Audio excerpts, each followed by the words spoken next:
And welcome to our channel Sai academy. मैं आपको अपने चैनल साई एकेडमी में स्वागत करता हूं। कैसे हैं आप लोग? आशा करता हूं कि आप लोग अच्छे और स्वस्थ होंगे। तो आज मैं आप लोगों के लिए केमिस्ट्री का पार्ट 2 लाया हूं। इससे पहले मैंने पार्ट 1 ऑलरेडी बना दिया है, जिसमें मैंने मैटर आप लोगों को समझाया था। तो अगर आपने वो वीडियो नहीं देखा है तो लिंक डिस्क्रिप्शन में दिया हुआ है, आप वहाँ जाएँ और उस पार्ट को भी देख सकते हैं। और इसके अलावा मैं पार्ट 1 और पार्ट 2 फिजिक्स का भी बना दिया हूँ। वो भी अगर आप देखना चाहते हैं तो लिंक डिस्क्रिप्शन में दिया हुआ है, आप जाके देख सकते हैं। और अगर आपको हमारा वीडियो पसंद आ रहा है तो इसे लाइक करें, शेयर करें, ज़्यादा से ज़्यादा लोगों तक पहुँचाएँ, ताकि हम मोटिवेट हो सकें और ऐसे ऐसे वीडियो और आप लोग के लिए बनाते रहें। तो चलिए मैं आज इस क्लास को स्टार्ट करता हूँ। तो आज हम लोग क्या पढ़ेंगे? Atomic structure. आज मैं पूरा एटॉमिक स्ट्रक्चर ख़त्म करने का कोशिश करूँगा कि एटॉमिक स्ट्रक्चर क्या क्या होता है, एटम्स का क्या क्या स्ट्रक्चर्स होते हैं, वो चीज़ मैं आज बताऊँगा। और हाँ, अगर आपको कोई इस टॉपिक से रिलेटेड कोई क्वेरी अगर होगा तो आप उसे कमेंट बॉक्स में आप दे दें, मैं उसका जवाब देने का कोशिश करूँगा। तो चलिए, व्हाट इज एटॉमिक स्ट्रक्चर। सबसे पहला क्वेश्चन आता है कि एटम्स किसके कहते हैं। पहले एटम्स के स्ट्रक्चर जानने से पहले हम लोग को सबसे पहले जानना पड़ेगा कि एटम्स किसको बोलते हैं। तो what is atom? The smallest particles of an element is called an atom.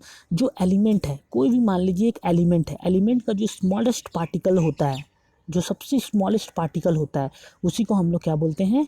Atoms बोलते हैं। तो smallest particle of an element is known as atoms. ठीक है। An atom can take the part in chemical reaction. ये भी important है कि atom क्या होता है। एटम जो होता है वो केमिकल कम्बिनेशन में पार्ट लेता है। एटम जो है केमिकल कम्बिनेशन में आपका पार्ट लेता है, इसका कम्बिनेशन होता है। ठीक है। And does not occur free in nature. और ये फ्री नेचर में फ्री में नहीं मिलता। Occur nature in free, not occur free in nature. The atoms of the hydrogen is the smallest and lightest.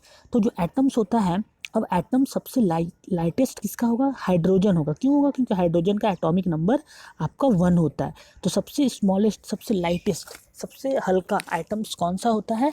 तो वो हाइड्रोजन होता है। ठीक है। इसीलिए उसको एटॉमिक पीरियोडिक टेबल में फर्स्ट नंबर पे रखा गया है। जैसे एग्जाम्पल में क्या क्या हो जाएगा, जैसे Na मतलब sodium, K potassium, C calcium, H hydrogen. ठीक है। तो ये सब एटम्स का आपका क्या होगा? एग्जाम्पल्स होगा। तो एटम्स का एग्जाम्पल क्या क्या होता है? सोडियम, हाइड्रोजन, मैग्नीशियम, कैल्शियम, ये सब क्या हो जाएगा? एटम्स हो जाएगा। अब आता है मॉलिक्यूल्स। मॉलिक्यूल्स किसको बोलते हैं? और molecules is the smallest particles of the element और compound that can have a stable and independent existence. क्या होता है? ये भी होता है the molecules is the smallest particles of an element. ये भी स्मॉलेस्ट पार्टिकल होता है एलिमेंट का। ठीक है। तो अब इसमें अंतर क्या है? Smallest particle of an element और कंपाउंड, या तो एलिमेंट का या तो कंपाउंड का। ठीक है। That can have a stable and independent existence. जो कि स्टेबल होता है और इंडिपेंडेंट होता है, ये किसी पे डिपेंडेंट नहीं होता है। ठीक है। ये इंडिपेंडेंट होता है। ठीक है। और स्टेबल होता है। ठीक है। इंडिपेंडेंट एग्जिस्टेंस होता है। जैसे कि O2, ओ हमेशा, जो ऑक्सीजन होता है हमेशा O2 के फॉर्म में रहता है, वो कभी O के फॉर्म में नहीं रहता है। तो O2 क्या हो गया? O2 का एक मॉलिक्यूल्स हो गया। जैसे N2 भी एक क्या है? मॉलिक्यूल्स है। ठीक है ना। ये एलिमेंट नहीं है, ये एटम्स नहीं है, ये मॉलिक्यूल्स है। ठीक है। P4 phosphorus, Cl2। ठीक है। ये सब किस में रहता है? ये सब रहता है आपका मॉलिक्यूल्स में। तो आई होप एटम्स और मॉलिक्यूल्स समझ में आप लोगों को आ गया होगा। ठीक है। अब आता है मोल। मोल किसको कहते हैं? अच्छा, मोल किसको कहते हैं? The mole is the collection of. अच्छा, हम लोग फिजिक्स के पहले क्लास में ही मैंने मोल बताया था आपको कि मोल क्या होता है। The mole is the collection of 6.023 into 10 के पावर 23 पार्टिकल्स। मोल कहने का मतलब ही होता है, मोल इज द कलेक्शन ऑफ, कितना का कलेक्शन होता है? 6.023 इंटू 10 के पावर 23 का कलेक्शन होता है। इतना ही पार्टिकल्स का कलेक्शन को हम लोग क्या बोलते हैं? मोल कहते हैं। और इसी को हम लोग एवोगाड्रो नंबर बोलते हैं। इसी को हम लोग क्या बोलते हैं? Avogadro number. तो वही लिखा होता है, मोल is the collection of 6.023 into 10 के पावर 23 पार्टिकल। इट मीन्स क्या हो जाएगा? It means 1 mole it means 1 मोल को हम लोग क्या लिख सकते हैं 6.023 इंटू 10⁻23 होता है। ठीक है, जस्ट लाइक जैसे हम लोग लिख सकते हैं just like 1 pair equal to 2, जैसे एक पेयर में कितना होता है 2 होता है ना, जैसे एक पेयर को हम लोग क्या बोलते हैं 2 बोलते हैं, तो उसी तरह 1 mole equal to 6.023 into 10⁻23 particles होते हैं। तो मोल का सिंपल डिफिनेशन क्या हो जाएगा, तो mole is the collection of 6.023 into 10⁻23 particles और which is known as Avogadro number. ठीक है, तो 1 mole atom is equal to 6.023 into 10⁻23 atoms होता है। ठीक है, तो 1 मोल इक्वल टू कितना हो जाएगा, 1 mole equal to 6.023 into 10⁻23 molecule. तो 1 मोल एटम में इतना एटम्स होता है और 1 मोल मॉलिक्यूल्स में भी इतना मॉलिक्यूल्स होता है।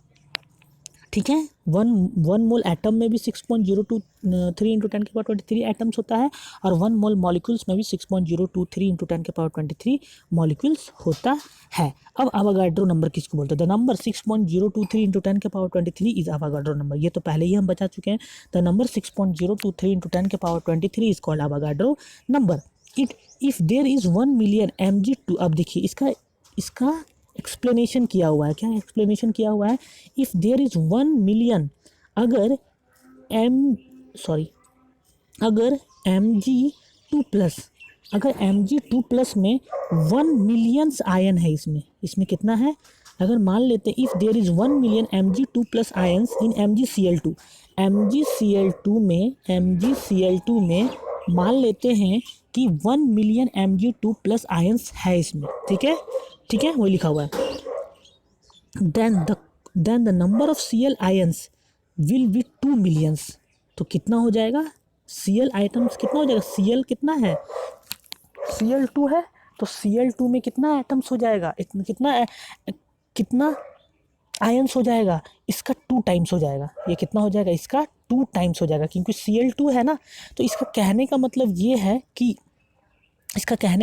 है कि जब MgCl2 में अगर 1 मिलियन Mg2 प्लस आयन से मिलके बना है, तो Cl2 जो है वो आयंस, Cl माइनस जो आयंस है वो 2 टाइम्स इसका मिलके बना होगा।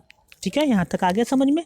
चलिए, अच्छा, अब आता है एटॉमिक मास। एटॉमिक मास किसको बोलते हैं, ये भी इम्पॉर्टेंट है। What is atomic mass, what is atomic mass.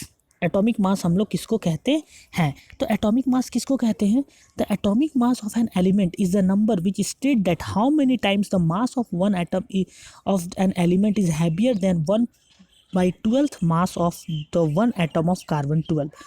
क्या कह रहा है, एटॉमिक मास उस मास को बोलते हैं, क्या लिखा होता है, atomic mass of an element is the number which state that how many times the mass of one atom of an element. किसी एलिमेंट का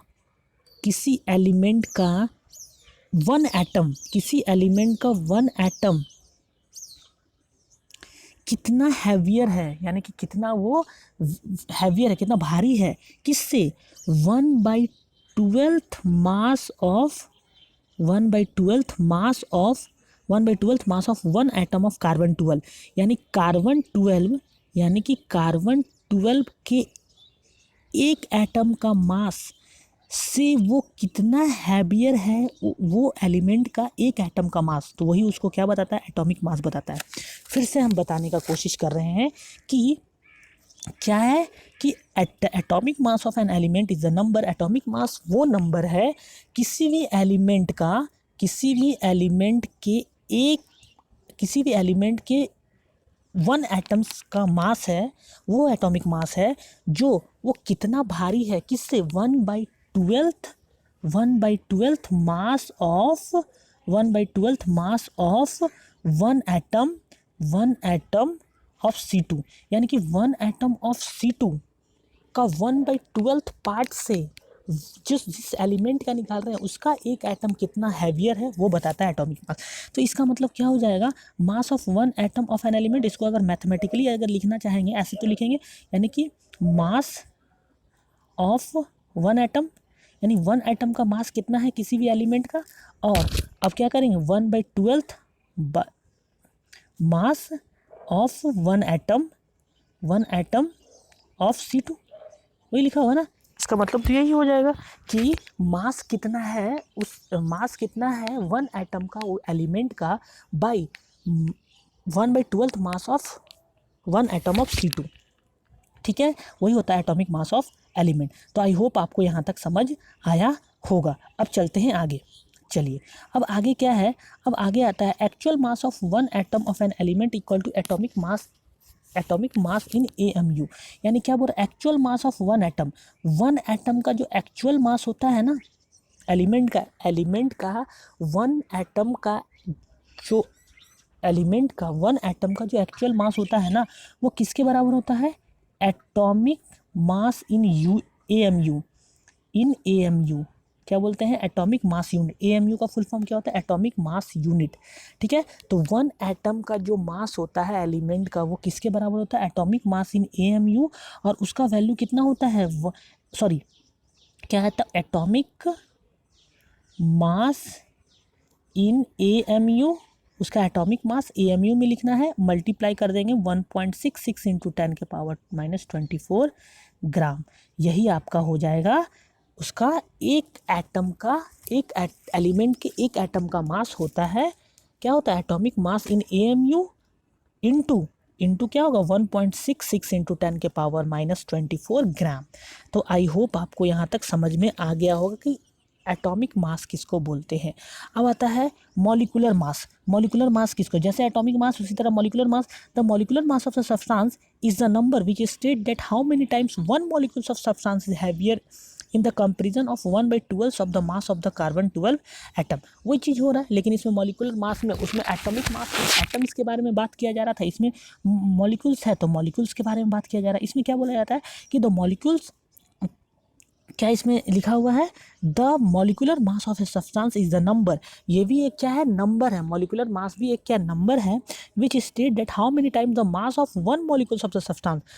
कि कोई भी सब्सटेंस है का एक मॉलिक्यूल्स कोई भी सब्सटेंस का एक मॉलिक्यूल्स, एलिमेंट नहीं, यहाँ सब्सटेंस आएगा, एक सब्सटेंस का, कोई भी सब्सटेंस का आपका एक मॉलिक्यूल्स कितना हैवियर है, किससे 1/12 mass of the one atom of carbon 12, 1/12 mass of the one atom of carbon 12।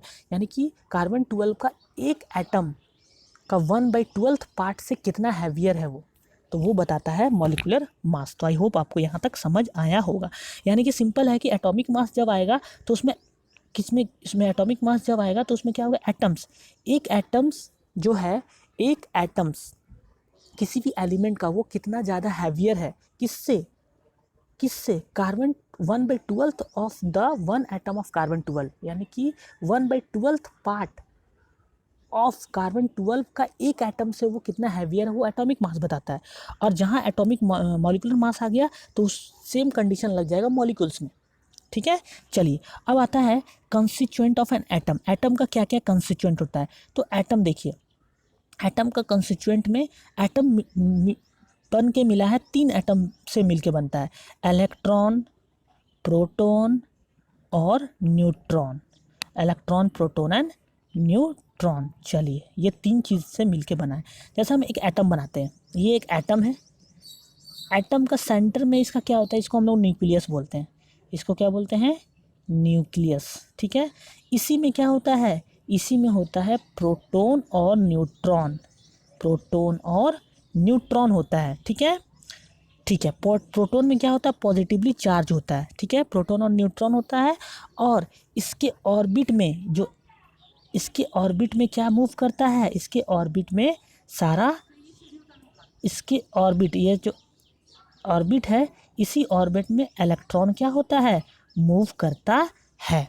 इसी ऑर्बिट में क्या होता है, इलेक्ट्रॉन मूव करता है। तो इलेक्ट्रॉन क्या होता है, इलेक्ट्रॉन आपका न्यूक्लियस का चक्कर लगाता है, ठीक है, और प्रोटॉन और न्यूट्रॉन न्यूक्लियस में पाया जाता है। चलिए ठीक है, अब इसके आगे क्या है, इलेक्ट्रॉन हैज़ बीन, हाँ अब इलेक्ट्रॉन के बारे में कुछ देखते हैं कि इलेक्ट्रॉन इलेक्ट्रॉन का खोज किसने किया, इलेक्ट्रॉन का वैल्यूज़ क्या होता है, उसका चार्जेस कितना होता है, ठीक है, वो सारा चीज़ देखते हैं। Electron has been discovered by J Thomson. Electron ने किसको कवर किया था, इलेक्ट्रॉन को डिस्कवर किसने किया था, जे थॉमसन। जे थॉमसन ने ही बताया था इलेक्ट्रॉन के बारे में कि इलेक्ट्रॉन भी एटम में क्या होता है, इलेक्ट्रॉन होता है, ठीक है। चलिए, लेकिन नाम किसने दिया था, इलेक्ट्रॉन का तो खोज तो कर दिए थे जे थॉमसन, लेकिन उसका नामकरण किसने किया था, स्टोनले ने किया था, स्टोनले, ठीक है। ठीक है, the relative charge of electron is -1 unit and the absolute charge is, अच्छा इसमें इसका रिलेटिव चार्ज इलेक्ट्रॉन का कितना होता है, -1। अगर रिलेटिव चार्ज निकालेंगे तो -1 होगा, ठीक है। रिलेटिव चार्ज कितना होता है, माइनस, हाँ इसका रिलेटिव चार्ज कितना होता है, -1 होता है। और एब्सोल्यूट चार्ज कितना होता है, ये इंपॉर्टेंट है, -1.6 इंटू 10 के पावर -19 कूलाम, ये इंपॉर्टेंट है। इसका चार्ज कितना होता है, रिलेटिव चार्ज होता है -1 और एब्सोल्यूट चार्ज होता है -1.6 इंटू 10 के पावर -19 कूलाम। अच्छा, चार्ज का ऐसा यूनिट कूलम होता है, इसीलिए इसको कूलम से लिखते हैं, तो ये इंपॉर्टेंट है, -1.6 इंटू 10 के पावर -19 कूलाम होता है, ठीक है। अच्छा, इसको अगर ESU में लिखें, इलेक्ट्रोस्टैटिक यूनिट में अगर लिखते हैं तो इसी को अगर कन्वर्ट कर देंगे तो -4.8 इंटू 10 के पावर -10 ESU आ जाएगा, ठीक है। चलो, अब रिलेटिव मास क्या होता है, अगर रिलेटिव मास अगर निकालें तो आपका होता है the relative mass of an electron is 0.000543, ये रिलेटिव मास है। Relative mass is 0.000543 AMU and it's absolute मास, और एब्सोल्यूट मास इसका कितना होता है, 9.1 इंटू 10 के पावर -28 ग्राम। अगर ग्राम में लिखे तो ये हो जाएगा, अगर इसी को केजी में लिखेंगे तो आ जाएगा 9.1 इंटू 10 के पावर -31 kg, तो -31 kg। तो इसमें दो चीज़ याद रखना है, दो चीज़ तो याद ही रखना है। सबसे पहले तो याद ये चीज़ रखना है कि इसने डिस्कवर किसने किया था इलेक्ट्रॉन को, जे थॉमसन ने। नाम किसने दिया था, तो क्या दिया, स्टोनले ने दिया था। इसका एब्सोल्यूट मास क्या होता है, रिलेटिव मास -1 होता है, और एब्सोल्यूट रिलेटिव चार्ज कितना होता है, -1 होता है, और एब्सोल्यूट चार्ज कितना होता है, -1.6 इंटू 10 के पावर -19 कूलाम होता है, ठीक है। और इसका इसका एब्सोल्यूट मास कितना होता है, तो एब्सोल्यूट मास होता है 9.1 इंटू 10 के पावर -31 kg, -31 kg, ठीक है। चलिए, अब आता था चार्ज पर मास, ठीक है। Ratio of an electron is -1.76 into 10 के पावर 8 कूलाम पर ग्राम, ठीक है। The electron was obtained from the cathode ray experiment, ये बहुत इंपॉर्टेंट है। हम लोग को इलेक्ट्रॉन का ऑब्टेन कैसे पता चला जे थॉमसन को कि इलेक्ट्रॉन भी कोई चीज़ है, तो किससे एक्सपेरिमेंट किए थे, कैथोड रे एक्सपेरिमेंट। ये अभी आगे हम लोग पढ़ेंगे कैथोड रे एक्सपेरिमेंट क्या है। तो इलेक्ट्रॉन का खोज कैसे ऑब्टेन हुआ था, तो कैथोड रो एक्सपेरिमेंट से हम लोग को इलेक्ट्रॉन का खोज हुआ था। तो ये था पूरा ऑल अबाउट इलेक्ट्रॉन के बारे में। तो फिर से एक बार हम रिकैप करते हैं, इलेक्ट्रॉन का खोज किए थे जे थॉमसन, इस नाम दिए थे स्टोनले, इसका रिलेटिव इलेक्ट्रॉन -1 होता है, और एब्सोल्यूट चार्ज कितना होता है, -1.6 इंटू 10 के पावर -19 कूलम, ठीक है। और इसका रिलेटिव एब्सोल्यूट मास कितना होता है, 9.1 इंटू 10 के पावर -31 kg, और इसका कैथोड रे एक्सपेरिमेंट से इसको ऑब्टेन्ड हुआ था। अब आता है proton. Proton has been discovered by Goldstein. Proton को आविष्कार किसने किए थे, गोल्डस्टीन, लेकिन इसका नाम किसने दिया था, नाम दिए थे रदरफोर्ड ने। उस जैसे इलेक्ट्रॉन का था उसी तरह सेम इसमें भी है कि इसका खोज किसने किया था, प्रोटॉन का गोल्डस्टीन, और नाम किसने दिया था, रदरफोर्ड ने, ठीक है। The relative charge of the proton, हाँ अब इसमें जैसे रिलेटिव चार्ज इसमें -1 होता था, तो रिलेटिव चार्ज इसमें +1 होगा, इसलिए होगा क्योंकि प्रोटॉन पे पॉजिटिव चार्ज होता है, इलेक्ट्रॉन पे माइनस चार्ज होता है, ठीक है। तो इसका रिलेटिव हाँ इसका रिलेटिव चार्ज कितना होगा, +1 होगा, रिलेटिव चार्ज कितना होगा, +1 होगा, और इसका एब्सोल्यूट चार्ज कितना होगा, सेम होता है 1.6 इंटू 10 के पावर -19 कूलम, लेकिन अंतर क्या है, ये पॉजिटिव में रहता है, बस ये रहता है पॉजिटिव में, ये सिर्फ रहेगा पॉजिटिव में। चलिए, अब चलते हैं आगे। The relative mass of proton, हाँ रिलेटिव मास इसका कितना होता है 1.00763 और इसका एब्सोल्यूट मास कितना होता है, इसका एब्सोल्यूट मास होगा 1.673 इंटू 10 के पावर माइनस 27 kg। हम kg में लिख रहे हैं, kg में इसका वैल्यू कितना होता है 1.673 इंटू 10 के पावर 27 kg। ठीक है। अच्छा उसी तरह आता है द चार्ज पर मास कितना होता है 9.58 इंटू 10 के पावर 4 कूलाम पर ग्राम होता है। और the proton was obtained by the anode रे एक्सपेरिमेंट, वो कैथोड रे से मिला था, ये एनोड रे से मिला था। तो याद रखना है कि इलेक्ट्रॉन जो मिला था हम लोग को कैथोड रे एक्सपेरिमेंट से मिला था और प्रोटॉन हम लोग को किससे मिला था, प्रोटॉन हम लोग को मिला था एनोड रे एक्सपेरिमेंट से हम लोग को मिला था। ठीक है। चलिए अब न्यूट्रॉन के बारे में पढ़ते हैं। The neutron has been discovered by James Chadwick, neutron को हमने कौन आविष्कार किया था, जेम्स चैडविक ने किया था। चलिए इसके आगे क्या है, न्यूट्रॉन ऑन न्यूट्रल, हाँ चार्ज, जैसे उसमें चार्ज होता था ना, चार्ज उसमें कितना होता था 1.6 इंटू 10 के पावर माइनस 19 कूलम होता था, 10 के पावर माइनस 19 कूलम। इसमें कोई भी चार्ज नहीं होता है, बताएं न्यूट्रॉन में नो चार्ज, न्यूट्रॉन में क्या होगा नो चार्ज, इसमें कोई भी चार्ज नहीं होता है। ठीक है। इसके आगे क्या है द रिलेटिव मास, हाँ लेकिन मास इसका होता है, रिलेटिव मास कितना होता है 1.00863 होता है रिलेटिव मास, और एब्सोल्यूट मास क्या होता है, एब्सोल्यूट मास होता है 1.675 इंटू 10 के पावर माइनस 24। ठीक है। और ग्राम, ये ग्राम में है और केजी में लेंगे तो कितना आ जाएगा 1.675 इंटू 10 के पावर माइनस 27 kg, यानी नियरली ये मास किसके बराबर होता है, नियरली इसका मास प्रोटॉन के बराबर होता है। देखिए 1.673 1.675, ठीक है, नियरली दोनों बराबर होता है। तो प्रोटॉन का मास और न्यूट्रॉन का मास दोनों बराबर होता है, प्रोटॉन का, लेकिन न्यूट्रॉन का कोई भी चार्ज नहीं होता है। ठीक है। The neutron was obtained by the radio active phenomena, अच्छा इसका जैसे उसमें होता था ना, इलेक्ट्रॉन को हम लोग कैथोड रे से हम लोग ऑब्टेन्ड हुआ था, प्रोटॉन हम लोग को क्या निकला था, प्रोटॉन हम लोग को निकला था एनोड रे एक्सपेरिमेंट से निकला था, उसी तरह न्यूट्रॉन हम लोग को निकला था रेडियो एक्टिव फिनोमेना से निकला था। ठीक है। रेडियो एक्टिव फिनोमेना में देखिए क्या है, ये इसका है इक्वेशन, ये इसका इक्वेशन है। चलिए